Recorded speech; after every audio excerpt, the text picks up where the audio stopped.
Paulo.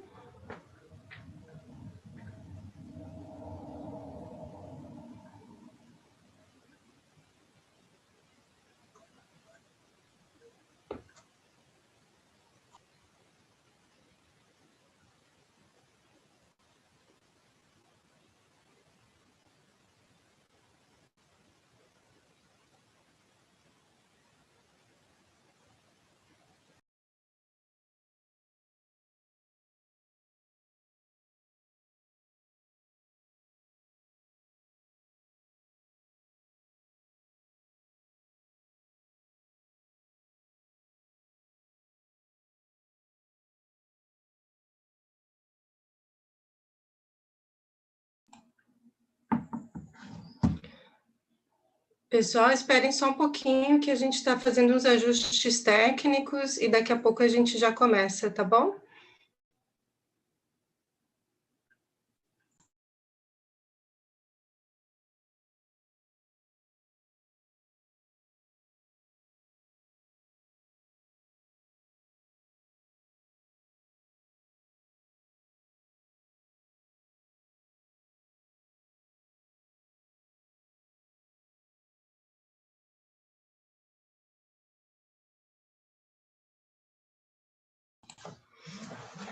Professor Bastin, we're going to start, okay? We're already live. Okay? Okay. So good afternoon, everyone. My name is Monique Pfau. I'm a professor at Universidade Federal da Bahia, and today I'll be hosting this event. Thank you for joining us in one more virtual lecture offered by ABRAPT, the Brazilian Association of Researchers in Translations. You are welcome to participate with questions and comments in our chat at any time, and Professor Bastin will answer as many as he can after his lecture. We will also share a link in our chat for you to sign and receive a certificate after for your attendance. So before we start, I would like to thank all the team that make this event possible. First of all, my dear colleagues from ABRAPT, Rosane Rebeck, the president, Vinicius Martin Flores, the vice president, Cristiane Quilhan and Paulo Ricardo Fusilini Zoppo for the technical support, and all the other colleagues that helped to promote this event. I would also like to thank the volunteer interpreters, Ciene Campos and Angelo Coglione, who are making this lecture available in Portuguese and in Brazilian Sign Language. Also, our volunteer assistants, Jennifer Martins and Suelen Gentil, who are working behind the scenes. Finally, I would like to thank our audience for watching us and all other lecturers helping ABRAPT translation and translation studies grow stronger in Brazil. On behalf of ABRAPT, I'm truly honored to host Professor Jorge Bastin in our series of lecture. Thank you, Professor Bastin, for accepting our invitation. Thank you. Before he starts, I'm going to introduce his academic life very briefly because it's long. He has a PhD in translation studies from Université de Paris 3. He's a full professor at Université de Montréal and was head of the Literatures and Modern Language Department from 2009 to 2013. He has taught PhD courses and workshops on theory, revision, and history in various European and Latin American universities. His research interests lie in the fields of translation pedagogy and translation history. He's the author of Tradução ou Adaptar from 1998, co-author of Charting the Future of Translation History from 2006, and Profession Traducteur from 2012. He has also published in the Routledge Encyclopedia of Translation Studies this year, and in the World Atlas of Translation Studies and Handbook of Hispanic Translation Studies last year. He has also published several book chapters and articles in reviewed journals. He co-edited 2 issues of Tradução, Terminologie, Rédaction, one on translation training in 2008 and another on East-West encounters in 2010. He has edited 2 meta-special issues on translation history, one in 2004 and another in 2005. He heads the research group on translation history in Latin America, Pfau. He has been the president of the Canadian Association of Translation Studies from 2006 to 2010, and is currently the president of the Canadian Association of Translation School. He's also the Metas editor since 2014, and a certified translation by Ordre des Traducteurs Terminologues et Intérprètes Agréés du Québec. Today is going to talk about Mediadora, one of the most respectable journals in translation studies worldwide. Professor Bastin, the floor is yours. Thank you very much.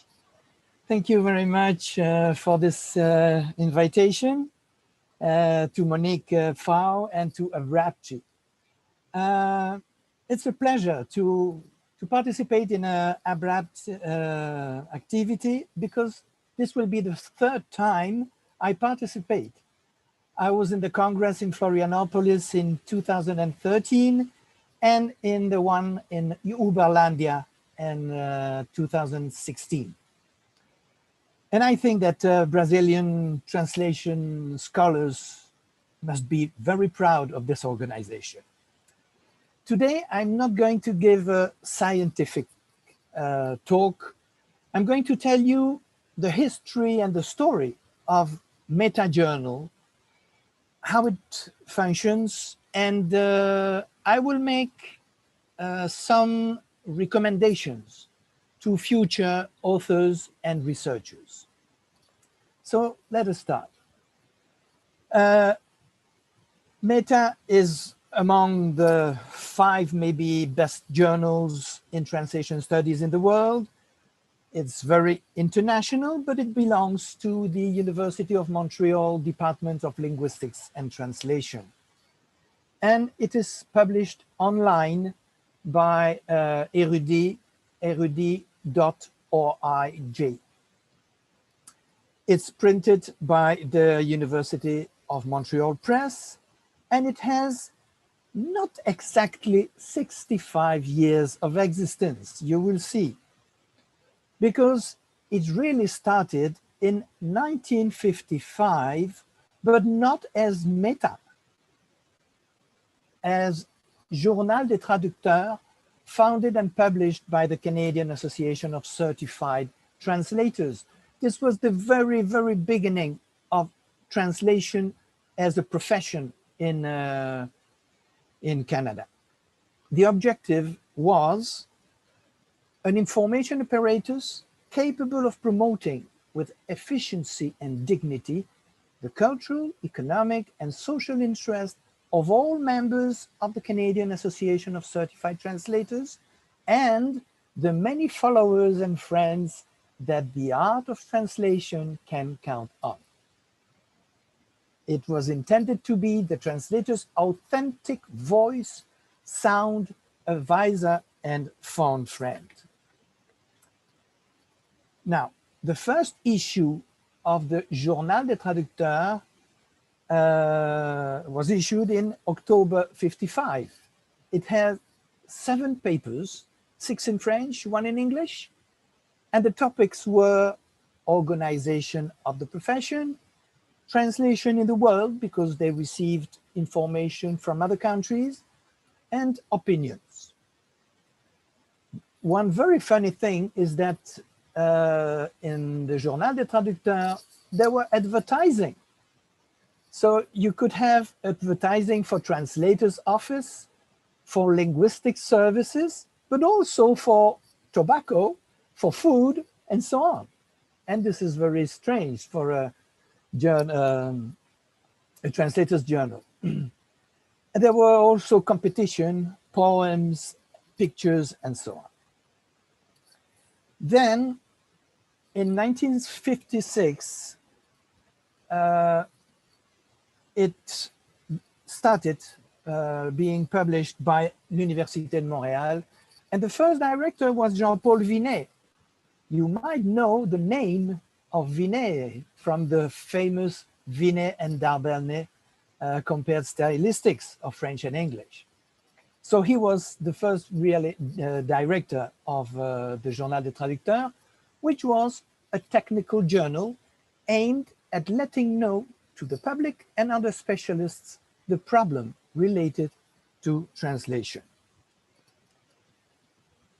1957, it has a subtitle, Organ of Information and Research in the Fields of Translation and Interpretation. So it started already to publish scientific articles. And the first special issue was on pharmacy.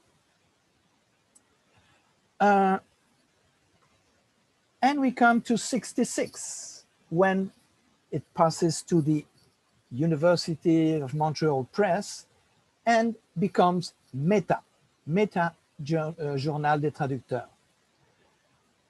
The 10 previous years between 55 and 65 are now online in Érudit.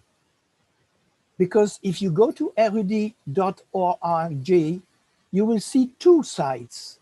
One is Meta Journal des Traducteurs, but it links to another one, which is only Journal des Traducteurs, the first 10 years of Meta. So you have there the link.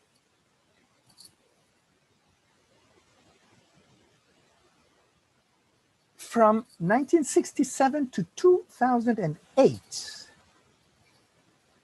Meta was under the direction of André Claes, almost 40 years directing Meta.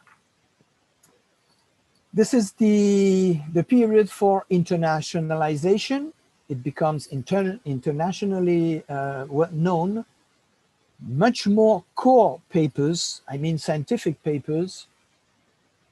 It started later to publish also in French and English, but also in Spanish. Meta means hundreds of pages in paper every year, and it is read in dozens of countries.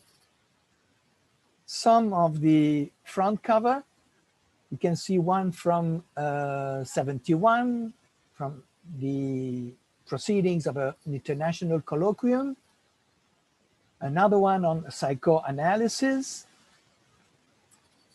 other on translation in the world, around the world, on conference interpretation, and another one in 83. You see every year the front cover changes the color and some of the presentation. But from 1998, it is published by online on Érudit. The open access was at that time a two-year barrier.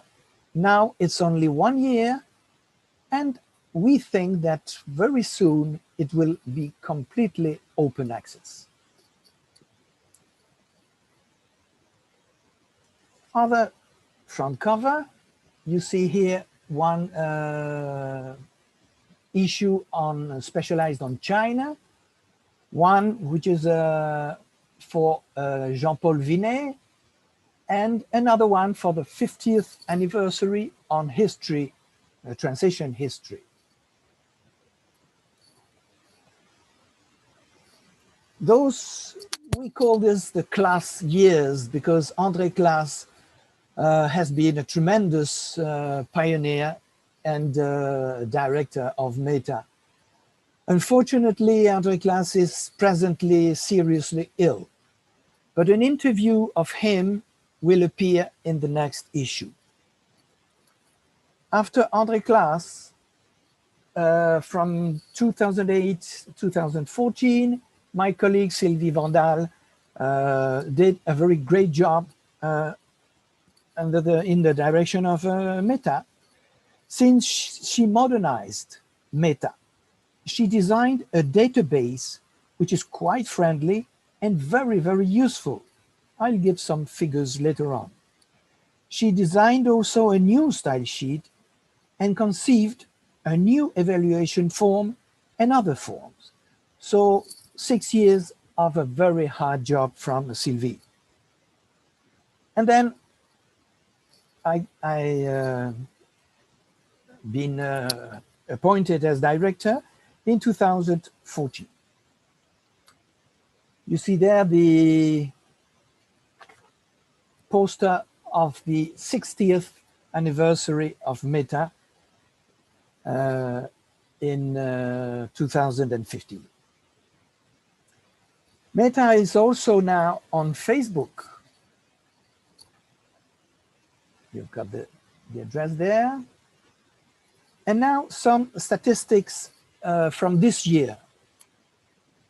We have 550,000 visits per year, 1 million pages consulted per year, and 9,000 downloads per year. We know all those data because of the electronic version in Érudit. The countries that most consult Meta are the USA, then France, the third one is unknown, fourth is Canada, fifth China, sixth Germany, seventh Spain, Italy, Great Britain, Algeria, 12 Switzerland, 13 Turkey, 14 Austria, and 15 Indonesia. This shows how international it is. But let's see it at Latin America.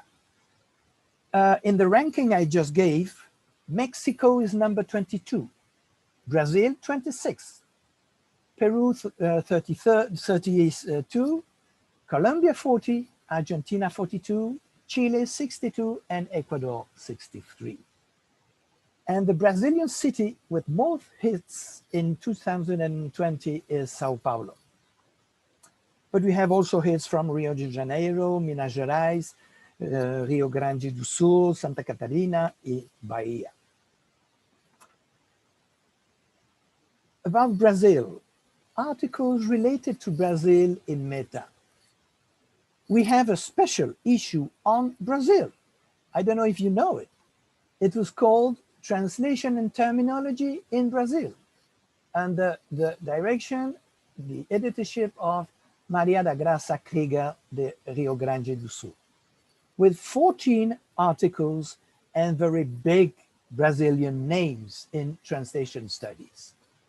So you can go to Érudit and see this number, this issue.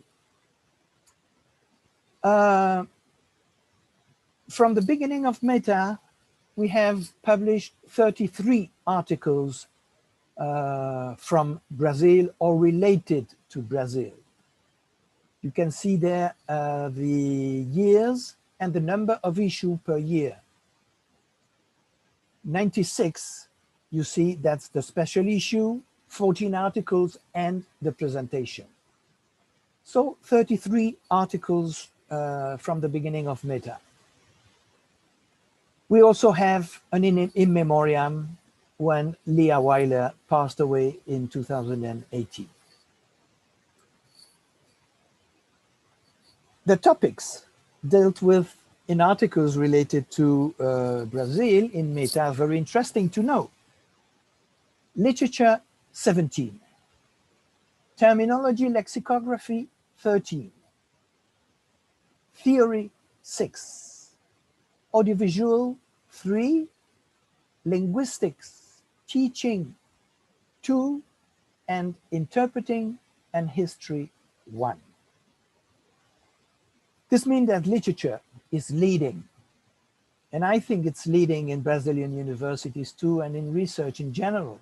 That's what I have seen in ABRAPT Congress. Today, there's very much less terminology and lexicography in Meta, because terminology has its own specific journals. But in the special issue on Brazil, there are various articles on terminology. And now, I'm going to give you some tips or recommendations for future authors and for any researcher, I think, who wants to publish somewhere, not only in Meta, because the norms in Meta are quite the same as those in Target, in Perspectives, in Translation Studies, and other great journals. So before submitting to Meta, you must know that Meta only publishes original material, no translation. There are some exceptions in the history. So be careful with plagiarism. Do not send to Meta an article in English which was already published in Portuguese somewhere in Brazil. Articles must be written in French, English, or Spanish. You've got the choice. And the abstracts are in the 3 languages. You must also know that a paper's life cycle is about 1 year, sometimes less, but sometimes more, because we depend on the reviewers. We depend on many factors that can make the life cycle quite long. So don't write to me to ask me, oh, I want to publish an article next year. Are you ready to publish it? I don't know. It may take 1 or more year, 1 year or more. You must also know that the rejection rate, like in other great journals, is around between 70 and 80%. So when we receive 10 articles, maybe 7 will be rejected. Make also sure that your subject is of interest in Meta, because since we deal with languages, we also sometimes receive very linguistic articles which are not really of interest to translators or translation scholars. And ensure a good presentation. We have a style sheet, and you must try to comply with this. It's not an easy style sheet, but you can try, and we will guide you. What about peer review? Every paper is evaluated by 2, sometimes 3 external reviewers, which are all experts in the subject and in the languages. You must know that in a translation studies journal, we deal with a lot of languages. And we have articles that deal with Basque and Malt language. And this is very difficult to have people expert in all those languages.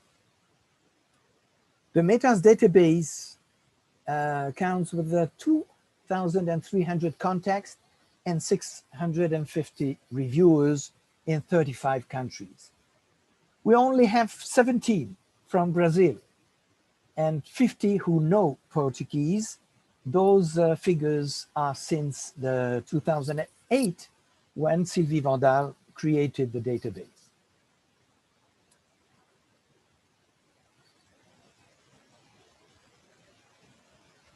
Now, I have sum up some reviewers' comments that we receive, of course, anonymous. According to the topics of evaluation of review, the title about the title of your article. The title sounds theoretically problematic, or the article promised by its title to offer discussion of something, but the focal point has not been adequately addressed or discussed. The title could be improved by being more precise. And I can tell you that when we receive an article, only the title and also the bibliography, the references, may lead to a pre-reviewing, a pre-evaluation by the meta-scientific committee. So the title is important. The abstract, it's less important, but it needs to be in all 3 languages. The whole abstract needs to be rewritten. This is the comment of a reviewer. It is a rather jumbled at present. The English version of the abstract should be properly translated into French and Spanish, because we have 1 or 2 languages, okay, but the third one is not. And there's no clear main aim in the abstract.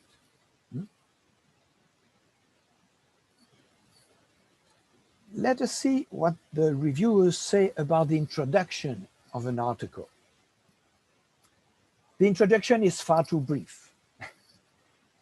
Working definitions of key terms would be useful so that the scope and focus of this article becomes clear.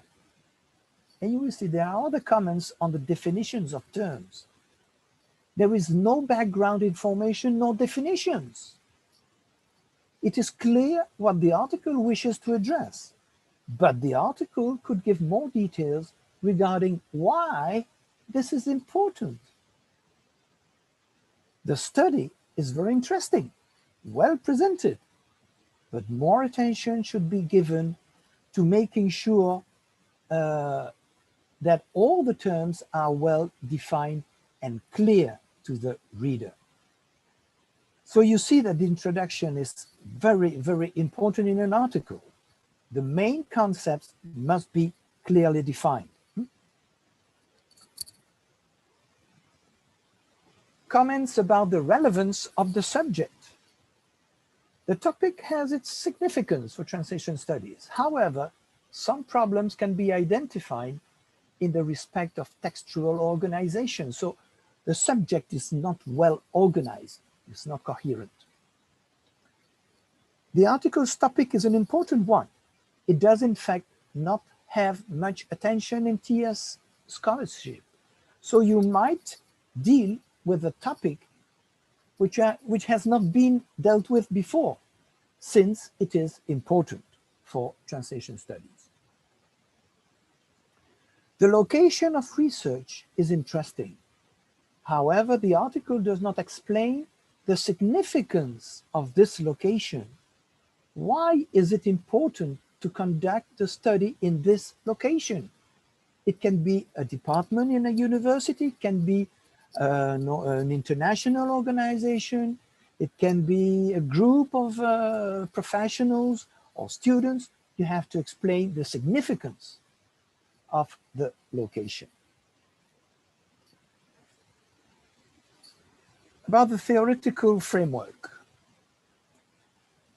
The distinctions and interrelations between some of the concepts mentioned by the author need further clarification. The 2 main shortcomings of this study are theoretical and contextual. So again, the theoretical framework must be clearly exposed, and the context of the study of the research must also be very clear. Sometimes reviewers say there's no theoretical and methodological framework in the article. So what is this? This is not a scientific article.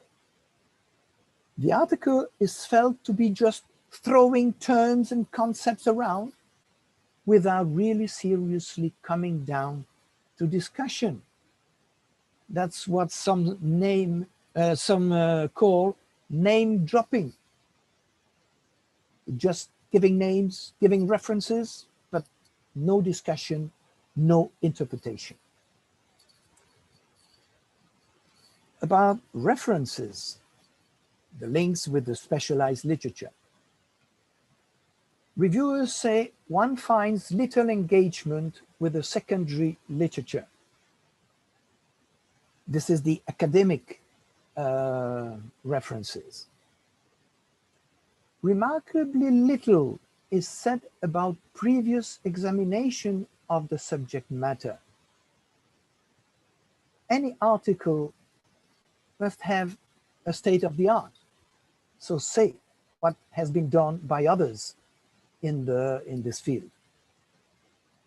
It is not serious to see whatever is deemed as the review of the literature lumped in a couple of paragraphs where a few references are mentioned.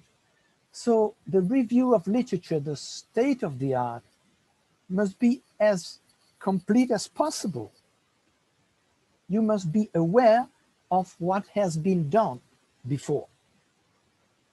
Theoretically speaking, this piece of scholarship is disconnected from the literature that is supposed to constitute one of its most important foundations. This is a pity. There are very good articles sometimes, but completely disconnected from what has been written before. And the bibliography is exclusively restricted to some of what is published in English, or in Brazil, or in Portuguese. Be careful also to the dates, to the age of your references. We are in 2020. If all your references come from 1990, this is 30 years. Translation studies have evolved since then. So try to be updated. Still, again, about the references, which is a very, very scientific aspect of an article. The article lacks interaction with current scholarship. We have already said it. The issues raised from the outcomes can be linked to recent literature. There are no references to critical studies. There is no information on how these issues have been dealt with in the literature. This is said. The author would also profit from a better review of the current literature, which is lacking.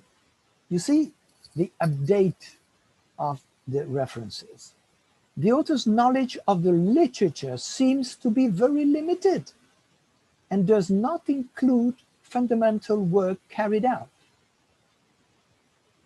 And the article never considers something that is repeatedly brought up in the literature. You must be aware that the reviewers are experts in the field, so they know the whole literature in this particular field. And you have to take this into account. Otherwise, your article will be rejected. About the methodology. Nothing is explained in the methodology about how the analysis took into account all the factors discussed.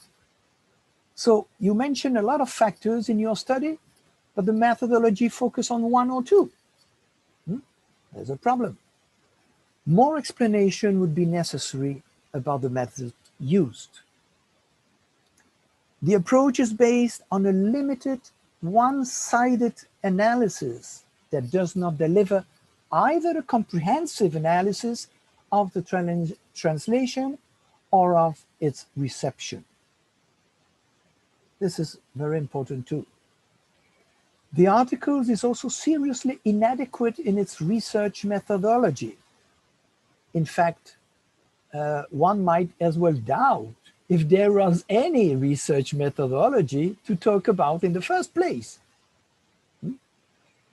And the study takes into account a whole series of variables that do not seem essential to the focus. So stick to your focus, to the matter. And about the argumentation, the author's text analysis fails to well answer some of the questions he or she raises. If you raise questions, please analyze them, explain them, contextualize them. The article does not provide sufficient evidence for a definite conclusion. So a poor conclusion is something serious. The conclusion the author gets to after a lengthy discussion is only a guess or a possibility. This must be a scientific conclusion, no speculation, no impressionist opinions. A clear argument must be set up from the outset and maintained, rather than just illustrating a given assumption. Some of the statements should have provided the source of information rather than simply taking it for granted. So justify the choice of your statements, of the quotations. The paper contributes to describe a concrete situation, but it lacks qualitative analysis and interpretation. And finally, there is very little discussion of the data, and few links are made between the conclusions and the data presented. The importance also, as far as the data of the figures and how they are presented, about the examples, how they are presented in the article. Now, about the language, which is quite important too. Reviewers say that language should be further improved. This gives a very bad impression when you read an article and the language is not good. While the writing quality is generally good, there are some grammatical errors in need of attention. The stylistic and language quality is quite low. Errors in syntax, in the choice of words, and in the organization of the sentences all join together to impede readability of the writing. So be careful how you write your article. Let it read it and review from somebody else.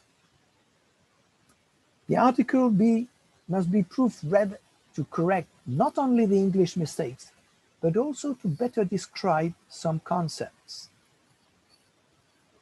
Awkward expressions, incomplete sentences, and other English mistakes, or Portuguese or French or Spanish, could benefit from a thorough second reading. And finally, the language is unacceptable. At least half a dozen sentences do not contain a verb, and many unclear formulations make the text confusing and incomprehensible at various points. Last but not least, the style. Quotation translated into English should be accompanied with the translator's name. And if you use another language than English, Spanish, or French, you have to give a back translation of your examples or of a quotation. Presentation of quantitative outcomes are difficult to digest because they are all presented in the body of the text. So some graphic representation would be useful. And just a reference to the TS Journal organization. This is a world map of TS journals. And this is all. So, muito obrigado pela atenção e pelo convite. Obrigado. Thank you very much. Thank you very much, Professor Bastin. I really like your, I could say it was kind of class for us because you You gave us very rigorous criteria to do research in general, of course, more focused to translation studies. But I think it was helpful not only for those who want to publish in Meta or any other journal, but also for those who, for us Brazilians who take care of some journals here and we want to improve our criteria. And also for potential researchers in general, because this is how we do research, right? And I'm very happy that Meta may be totally open access. I think you opened now for coronavirus. Yes, you had yes. Yes, yes. During the pandemic, we are open, yes. Yes, so for those who are watching us, now you can access Meta for free, but hopefully soon we can access, it will be very helpful for our research. I have some questions here that I would like to read, some comments too. Yes. So the first one is from Poliana Santana. She's actually my undergrad student. And she said, I study English language at Universidade Federal da Bahia, and I'm very interested in the translation field. As a Brazilian student and researcher, what advice would you give me regarding the dimension that Brazilian translation is earning in the world, especially in Canada? So she's asking you some advice. Yes. But yes, as a researcher, as a neophyte researcher, would you give some advice to her? Well, I think all the reviewers' comments were advices and recommendations. Yes. You know, an article, it's a small piece of research, or it's the result of a bigger research, but it has the same components: an introduction, a contextualization, a state of the art, a theoretical and methodological framework, a corpus, of course, on which for an analysis, and discussion and interpretation, conclusion. There's no secret, but I know it's difficult to stick to this. I'll help her. Okay, I have a comment here from Monica Stefani. She says, Brazilians often do exactly what you say, and still our production is rejected.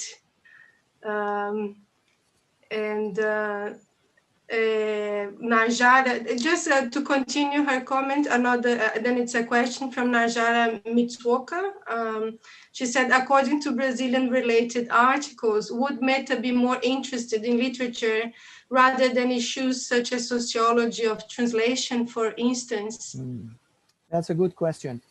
Well, literature continues to be one of the main topics in Meta, but increasingly we have articles in specialized translation, in legal translation, medicine, economics, also a lot of cultural or socio-cultural theoretical articles, of course, with different corpuses. It can be a literary corpus, but it can be a professional corpus or an international corpus. But yes, Meta is open to any subject matter. Yeah. Okay. Yeah. But now, your colleagues were saying that Brazilian researchers do what I just said, and their articles are rejected. Well, I don't know if they do it as the reviewers commented, but don't be ashamed, because you would be surprised to see the names of some scholars submitting to Meta and being rejected. I cannot give names, of course, but sometimes, you know, you receive an article by somebody who is very well known. We send it to review, and the reviewers come with unacceptable, this is not coherent, a lot of failures. So that's not only Brazilian researchers, it's about 70%. Okay. Yes, sometimes we see from our point of view, but we don't see the others, what is going on with other researchers from other parts of the world. And it's actually Rosane Rebeck, that is the president of ABRAPT. She asked a question that is more or less related to this comment. She said, thank you very much for your enlightening presentation. And she asked again, everybody wants advice today. Eh? Could you give Brazilian scholars any hints on how to enhance their chances of publishing in Meta, apart from what you have already said? We want more. Sorry. Well, subject matter which is brand new, which has not been dealt with before, is always welcome, and by the reviewers, because the translation studies evolve with your contribution. If you send an article on the translation of Victor Hugo in Brazil in Portuguese and the reception, you know, there are hundreds of articles on that subject, not only Victor Hugo, but I mean other great writers. So be careful to be innovative, to have something new. And if the subject matter as such is not new, maybe the theoretical approach is completely new.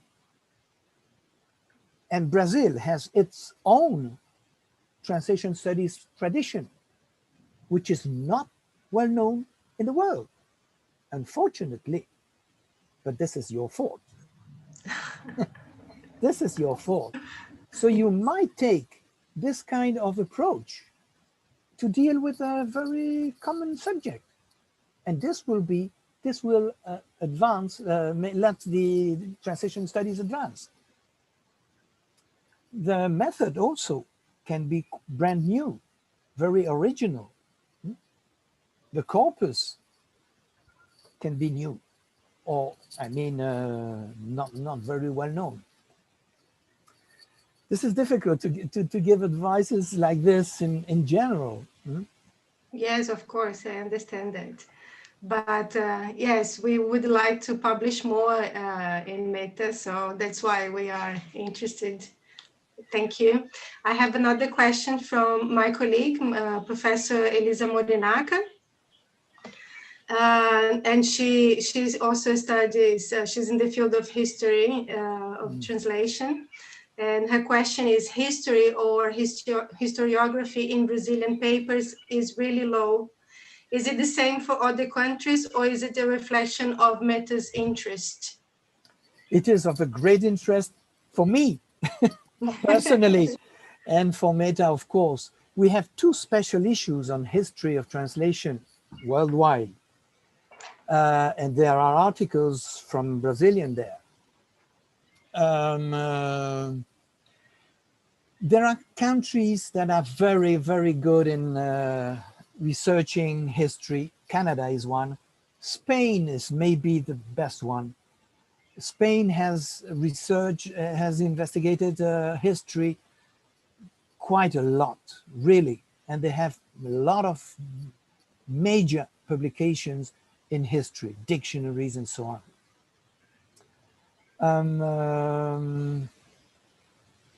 I know that Brasília, University of Brasília, is doing a lot in history of translation. They have a colloquium or a conference almost every year on the topic of history in the University of Brasília. And they have published the proceedings of this of those conferences. So yes, history is a great topic. Beautiful. I agree. And it's not my area. And very necessary for a country. Oh, definitely, yes. It's necessary. Yes, and your contribution to Latin America has been great. Thank you. I have one more question. It's from Christy Carias. Hello, Christy. Mr. Bastin. What subject? Christy Carias, do you know? Yes, of course. This person? Un beso, okay. Christy. Un beso. So I'm going to read her question. I'm her godfather. Oh, okay. Yeah. Hello, Mr. Bastin. What subject of investigation in translation would be interesting to work with? I'm interested in working with history, but I don't know where to start. I'm living in Brazil. Yes, where to start? Well, I have published some articles on the methodological articles on how to study history. And you can see it in the website of ISTAL, which I think you know, right? istal.net. But you can do research in history on many subjects. But you can take your city, Bahia. What is who has translated in the history of Bahia? Bahia has been colonized, and there have been a lot of commercial relations with other countries. It's a port. There must be something to research in the history of Bahia. Who were the translators? What kind of documents they were translated? How they did it? How they were received in Bahia or in Brazil. You can research also, do research in on a text, only one text, or a series of texts, or on translations. But it is always starting with a very small aspect of history, doing a lot of research in archives, in libraries, in Google Scholar, and so on, and trying to give an objective, a clear objective. I want to show the people that Bahia has had great translators who had a very special way to translate, and they have chosen very special documents. You know, there's a lot of things to do. Or between Spanish, because Christy is Venezuelan, so she speaks Spanish, and you know, the history of Venezuela is still to be done. We have done a lot here in Montreal, but there are still a lot to do. Thank you. That was very enlightening. I'm not from this field, but now I felt like researching to how translation happened in earlier Bahia. Are you aware that there's a dictionary of Latin American translation in Latin America, published in Spain? Oh, okay. It's in Spanish, right? It's called Diccionario Histórico de la Traducción en Hispanoamérica. So that's not Brazil. It's only, but you know, it's very interesting. There are a lot of countries involved there, and a lot of translators, but also newspapers. Newspaper is another subject in history. What about the first newspapers in Brazil? Well, I know there are theses, PhD dissertation on this in Florianopolis, but there are a lot of things to do. And there's also in Routledge, the Routledge Handbook of Spanish Translation Studies, edited by Roberto Valdeón and Africa Vidal. So there are many, the World Atlas of Translation Studies that you mentioned. And it speaks of, and Brazil is included. And I know that in Alicante, they are now doing an encyclopedia in Spanish and English of translation studies. Well, look at the publication. There's quite a lot in history and in many subjects. Okay, we are running out of time. I have one more question. Let's change a little bit the subject now. It's from Sonia Fernandes. At the moment, could an article be published in Meta faster if written in one of the 3 languages in particular? For example, an article written in French is more likely to be published faster than if written in English. Yes, Sonia, I know her. She was my student. And she did a beautiful PhD thesis on Brazil, on censorship during the 2 dictatorship periods in Brazil. Yes, French, I shouldn't say this publicly, but Meta has must publish in French too. And the organization that's give the subventions, the financing to Meta, ask for more French in Meta. So it will be quicker, I think, if it's in French. But it doesn't, that's not a guarantee. That's not sure, for sure. Huh? It must be good. It must be a good article. Thanks, Sonia. Well, I think we can maybe finish. It was very nice to have you with us, and we learned more about Meta. And I think Meta is it's not just about Meta, but understand all this structure of how a journal in translation studies work. And having Meta as an example, it's a good prototype for other journals, and also some hints in history of translation. It was not the main subject of this talk, but everybody wants to know from you a little bit more from history of translation. And I would like to thank you very much for accepting being here with us today. Thank you very much. Thank you very much for you, and stay healthy. Yes, all of us. Stay healthy, please.